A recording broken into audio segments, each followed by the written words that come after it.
And I think what is very, very important in what we're doing is the core philosophy of what we're doing is remaining customer-centric. What is really interesting for customers? How will they naturally behave? Because we're not here to force them to change their behavior. We're here to incentivize them to do a little bit more of what they're already doing.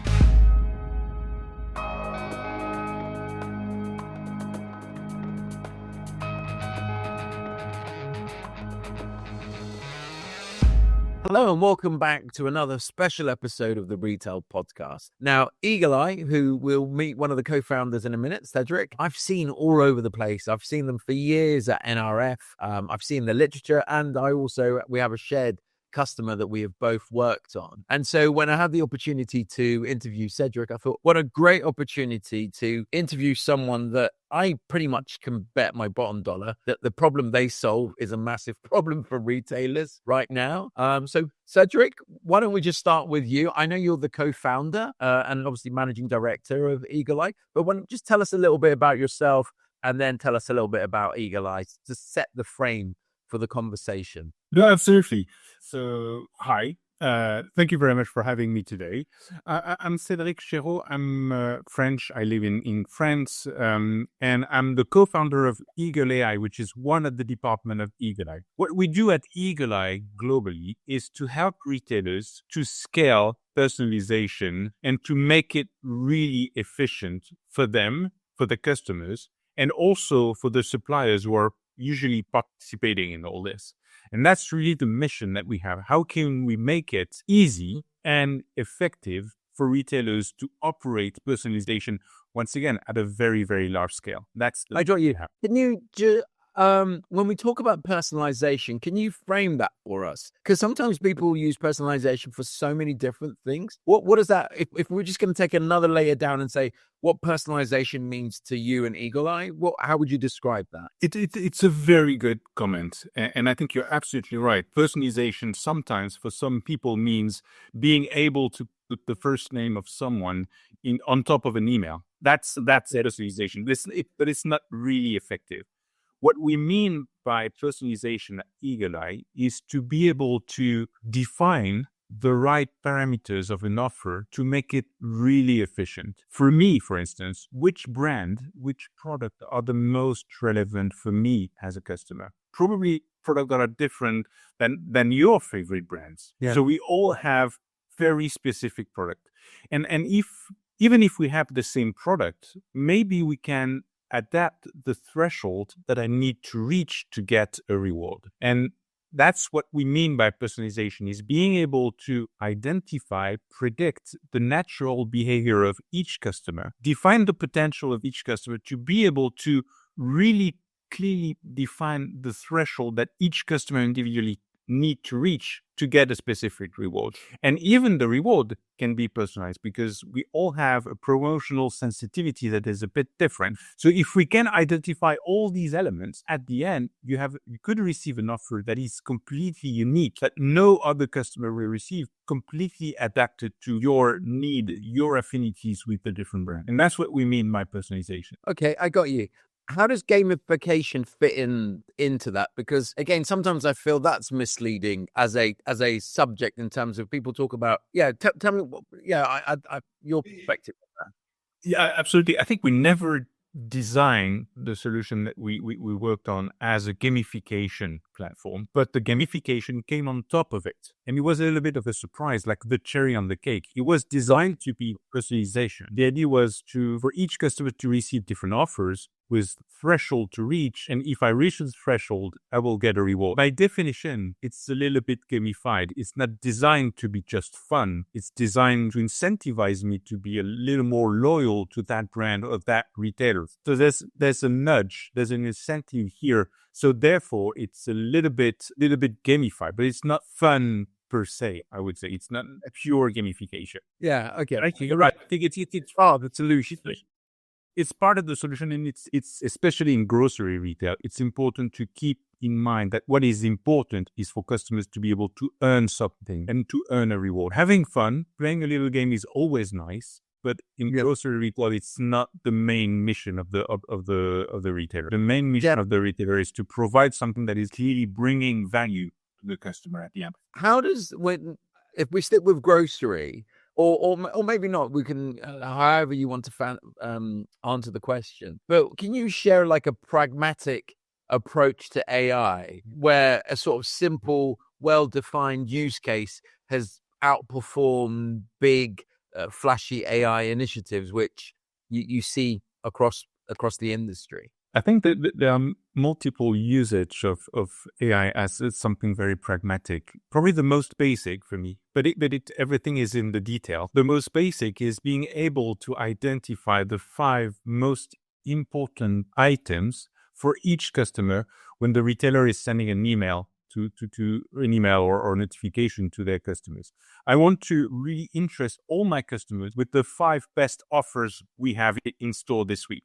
Just being able to do this is difficult because you need to understand the affinities between the products and the customers. You also need to look at the data. If I bought my laundry detergent last week, there's no need for you to put that on top of my list because I will not buy it again. I will probably buy it again in a few weeks, but not tomorrow. If you have products that have a facial value that is more important than others, maybe they should rank higher in the email. So all these elements, if you use AI, you're able to combine all these KPIs to be able to really offer the best, the best 5 offers for each customer. So it's a very simple use case, but to answer it very efficiently, you need the power of AI to accomplish this. And so I don't want to put words in your mouth, but if I understand what you're saying to me, is that you look at all the signals post-purchase to make sure that communication is in line with those signals, which is the example that you gave. If I bought detergent, don't send me another offer on detergent. To 5 products or 5 points? If you send the communication to a customer and you say, come to a store next week because we have a lot of offers. Among all the offers we have, here are 5 that are really interesting for you. Select the best 5 for the customer. We look in the past. We look at what's happened in the past. What are the signals of affinity? And that's what Eagle Eye are doing. Absolutely. Perfect. That's what you're doing. Understood. We're identifying which product you bought in the past to predict which product you will probably buy in the future. You provide that as a service? Or just is it a solution? It's a SaaS solution. And all the algorithm that we built over the years, we encapsulate them into different use cases just to make it very pragmatic, very plug and play and easy to use. We received the customer data, what happened over the last 12 months. We looked at all the interaction between products, customers, stores, and everything. And we predict what will happen in the future. And we look at the potential of each customer. If they did this 3 months ago, how will they behave in 3 months? And based on this, we are able to identify which products, brands, categories are the most relevant to them. And I think what is very, very important in what we're doing is the core philosophy of what we're doing is remaining customer-centric. What is really interesting for customers? How will they naturally behave? Because we're not here to force them to change their behavior. We're here to incentivize them to do a little bit more of what they're already doing. I'm not asking customers to switch from brand A to brand B. I'm here to tell them, if you're more loyal, then you should be rewarded for that. Yeah, okay. I don't know why you've not taken over the industry, because that sounds like the ideal thing when I talk to retailers and the problems they face. But one of the things I read somewhere in your literature, I don't know if it's a promise or an example, but you look at sort of like a 7-to-1 return on investment, which, if true, is remarkable by any standard, which I sort of understand from the way that you've just described it. I was wondering what are the hidden mechanics behind performance, and then what misconceptions do retailers have about achieving this return? I can be even more bold. Bold here, if you say it. Bolder, okay, go for it. The 7-to-1 can be 12-to-1. It could be a 20-to-1 because everything is in the way we build the parameters of the offer. The 7-to-1 is based on the best practice. Once again, the idea is to create more loyalty from customers. So I'm going to incentivize you, Alex, with some offers on your favorite brands. And I'm going to ask you to spend a little bit more on your favorite brand at this specific store. And if you do a little bit more, then you will get a reward. Yeah. Because it is incremental by design, I'm asking you to do a little bit more than what the natural behavior is, then it is profitable. Is it 7-1 because I'm asking you to do a little bit more, and because you're doing a little bit more, you're buying a lot more products at the end of the week, at the end of the month? Or should I ask you a lot more from you? If I ask you a lot more, then the ROI will be 20-1. But the thing is, on the long run, you will be discouraged to participate in this. And you will say, well, that's too hard for me. I'm not participating. I'm not engaging in this anymore. So yeah, it's a fine tuning of finding the right parameters on each offer to make sure that we keep a very good level of engagement from customers on the long run. The customer lifetime value is a very important concept because we don't want to have customers for 1 week and see them disappear after that. We want to keep them on the long run. So it's asking customers to do a little bit more. But even if we're asking them to do a little bit more, that will bring a full basket on average at the end of the month. And that is the 7-1. I could make it complicated, but I don't want to. No, makes sense. I'm going to flip this question around. What is the ideal customer profile then for you? When we are really, really efficient is for every retailer where you have a lot of customers. Scale is always a challenge for them. Where promotion and loyalty are playing an important role in the business, and when there's hard competition, because at the end of the game, what you want to is to gain some market share from your competitors. So when you took all these elements into account, grocery is perfect for us because you have frequency, you have a lot of customers, you have scales, and you have competition. And promotion is playing an important role. Pharmacy, health and beauty retailers also completely core for us. And then all the enterprise retailers, I would say, once again, where you have frequency and competition. Okay, all right. Okay.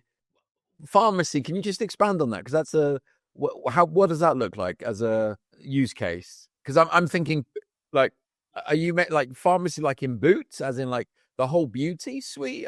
What is that? Yeah, not the medicinal part where you get you like health and beauty, or the creative store where you want to buy your shampoo, your vitamins, your okay, toothpaste, all these. Paladin Barrett or someone as a great example.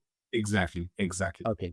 Got you. So when you look at the future of innovation and you look at, for example, AI, dynamic driven pricing, supply chain optimization, real-time individual engagement, what do you believe will have the greatest impact on a retailer's strategy from your experience? Because sometimes I think they think one thing, but you probably see another. Well, I'm just curious on your thoughts. Innovation is very important. I think we're just at the beginning of what AI can bring. We do a lot of predictive AI, being able to predict what the customer behavior will be in the future. If you combine this with agentic AI, it will be with the interaction of the customers and how can we create, and Gen AI on top of this, you can create individualized, personalized content for them. That will bring to something that is very specific, very unique, very innovative for the customers.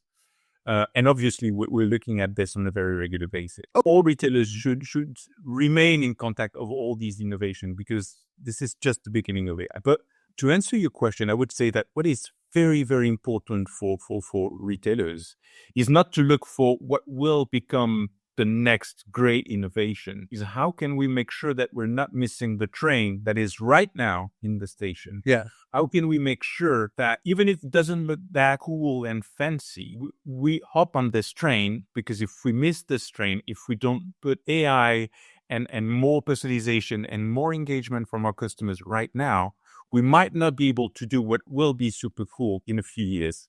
And I think that's one of the biggest thing that I'm sharing with my clients is don't think necessarily too big, too cool, too innovative, but make sure that you're using what is already available that you can launch within a few weeks, make it a reality in your stores, because it will start the whole journey of change, and you will be able to reach the next innovation more easy. See what I mean? Yeah, absolutely. Final question. What's the one question I should have asked you that I didn't? I like the question you asked before when you said, why are you all over the market? That seems to be pretty simple. And that's a very good question. I don't know. That's okay.